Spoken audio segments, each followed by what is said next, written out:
Welcome back, guys. Today we've got a special little treat for you as we are going to unveil a second TVR Vixen project. Now, after we've had a little look at the good, the bad and the ugly, I want your guys' opinions. What engine would you swap into this TVR Vixen if you were going to restore it? Let's go and take a look.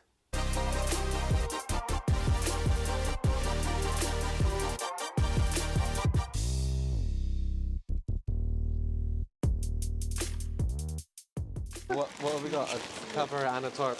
Yeah. More plate. Right there. There you go.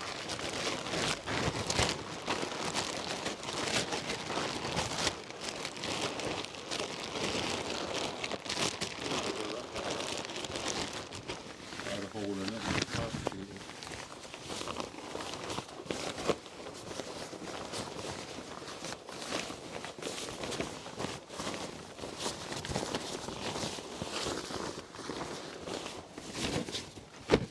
Two seconds.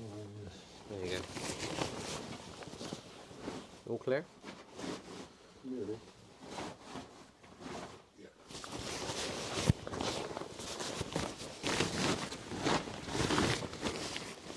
So what's the score with the previous owner? Ownership and length of ownership and... Trying to think how many years he's had it now. Because it come from Blackpool, didn't it? Up by the factory. Very close to the factory, yeah. Only literally a couple of miles down the road from the factory. But not in actual fact where it would have been built, because although that was a TVR factory, these were actually built at the Who Hill factory, which is the other side of Blackpool. Okay. So it's very close to the TVR factory as it finished up, but not at the actual location where it would have actually been built itself back at the end of the 60s.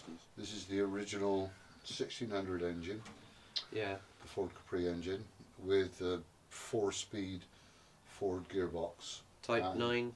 No, this is a 4-speed. This isn't a Type 9. This is what they used to call the bullet box, I believe. What, original box? The So they all original come with box. the 4-speed? Yeah, they all came with a 4-speed. Mine's been modified to the Type 9 5-speed.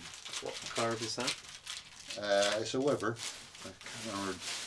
2836, something like that. I mean, I haven't got that on mine. Single. I got twin Yeah, you got forces, twins on yours, haven't you? Yeah, but that would have been the standard carburettor, and he supplied it with 2 carbs, one set that had been completely rebuilt. So that's the original. It's not the best arrangement on there. Everything else, chassis is the same. What's he done to the chassis? It looks pretty good. Well, the chassis, he's had the outriggers. I think the outriggers have been replaced prior to his ownership. Yeah. But the welding was very poor. They cut it through very badly. So he had the outriggers re-welded.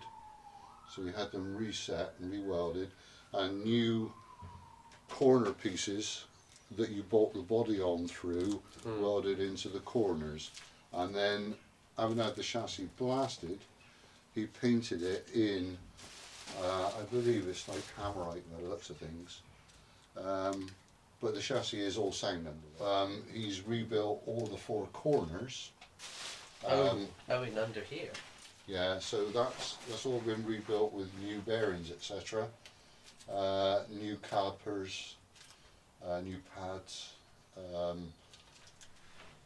trunnions were good and stuff like that. So I know that's all been done. It looks quite good.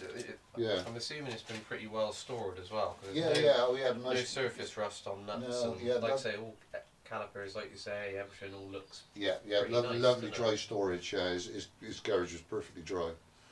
And at the rear uprights had been rebuilt by TVR at the TVR factory after it had gone from TVR ownership to TVR engineering. What they were done at the factory? Yeah, well, TVR, the factory, shut down, but a number of employees at the time started up a business from those premises called TVR Engineering. And Yeah. of course they were specialising in TVR work. People were going back to them specifically for TVR work. Now the rear uprights, which are a right pain to do, quite frankly, because I've done my own, They were rebuilt by TVR Engineering, and he's just loosely put them on there. In fairness, they're on the wrong sides. They need to be swapped over. So apart from the shock absorbers needing replacing all ways round, the four corners pretty much are done. All new brake components, not fitted on the rears, but there are new brake components, complete new brake components. So cylinders, shoes, and all the individual items to make all that fit in the brake assemblies. They're all there. So everything running wise should be available to get it running on its four wheels, either on this chassis or on the other chassis.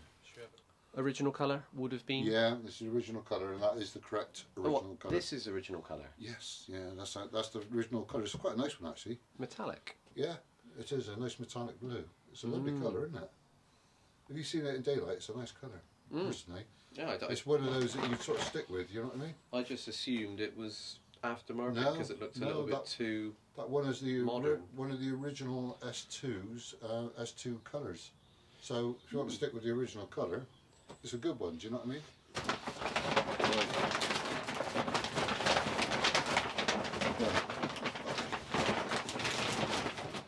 Right. Really good job. That's beautiful work. Yeah, isn't it? You got everything wedged right in there. Can't move, can it? No, that's what he said. He did tell me that. He's got like one door wrapped up in a sheet. He's got cardboard between it.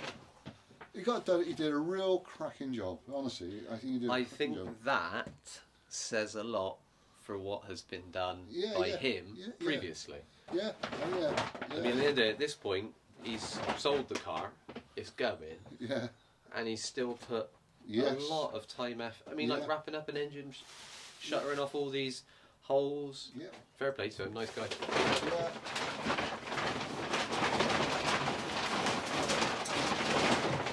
Right, so we can.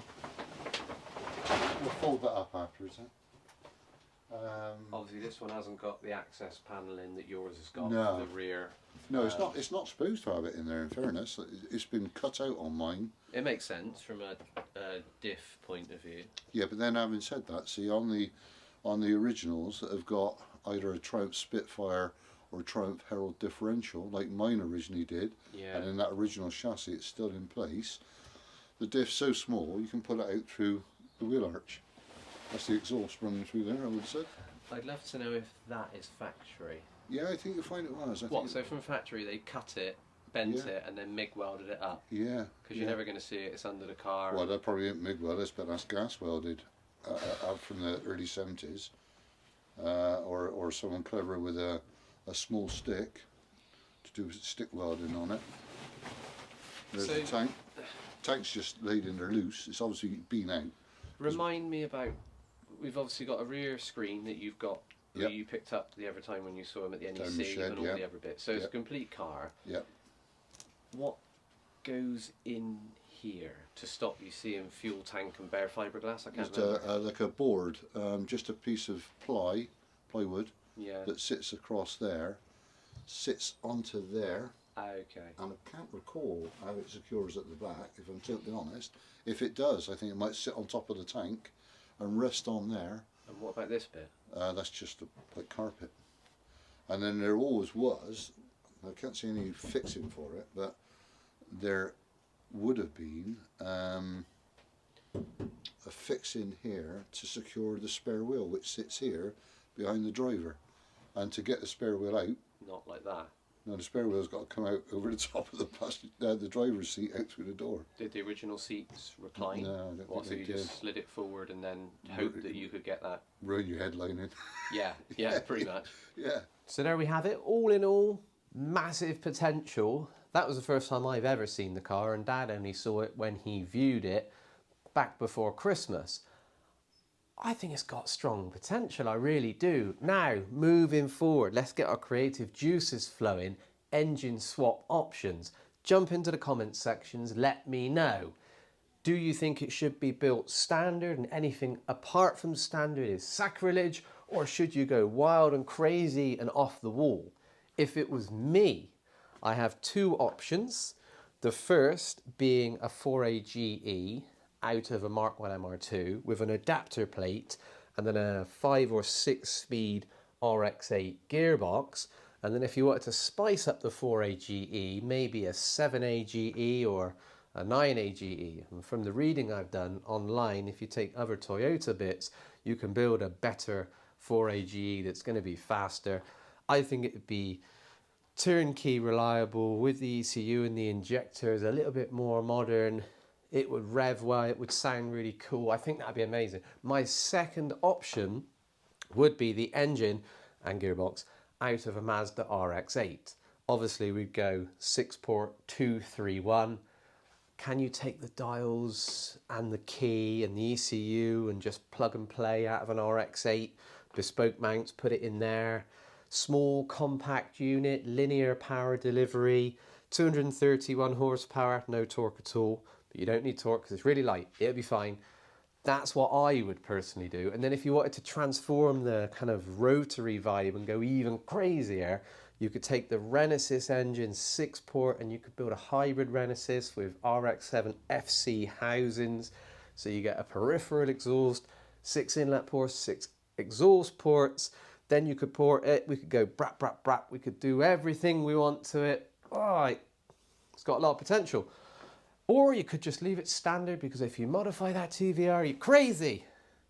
Let me know in the comments section. Thank you for watching. Goodbye.